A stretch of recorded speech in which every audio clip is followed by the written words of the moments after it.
Hi there, I'm Timothy Toye, and I'm the broker for Timothy Toye Associates Realtors in Lake County. And this is a short video about the National Association of Realtor commission lawsuits that you might have heard about in the news.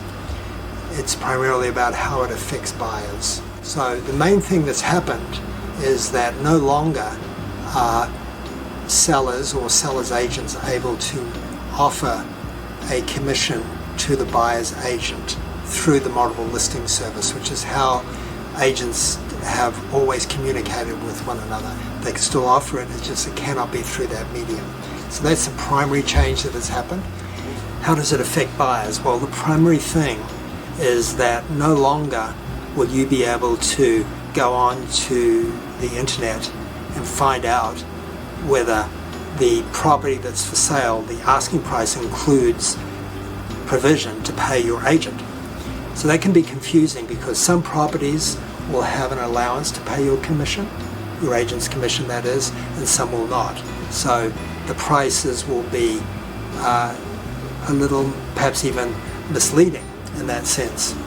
This particularly impacts buyers with a low amount of a down payment, such as VA, which is no money down, or FHA, 3.5% down buyers, because already you may have to ask the seller to pay something towards your closing costs, your loan fees.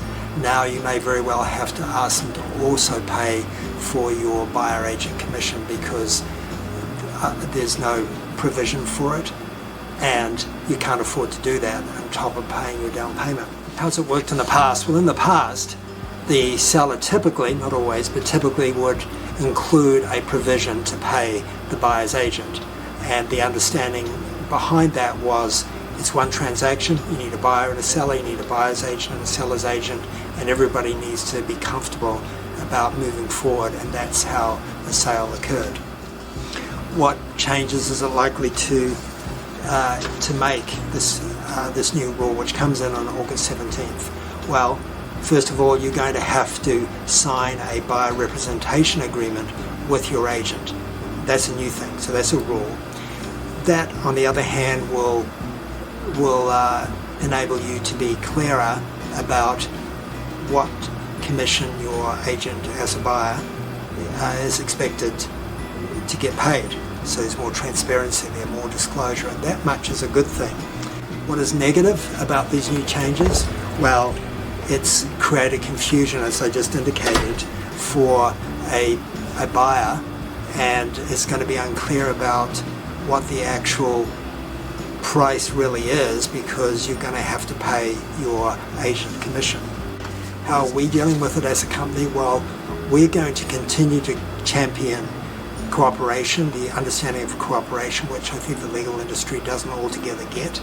We're going to be recommending to our sellers that they include a provision to pay the buyer's agent because I think that helps the property sell, that helps create the understanding that it's a cooperative exercise between parties for the mutual benefit of both. So that's how we're approaching it, and we'll see what happens come then when these new rules click in, and I'll be doing another video describing how it changes things for sellers. Thanks.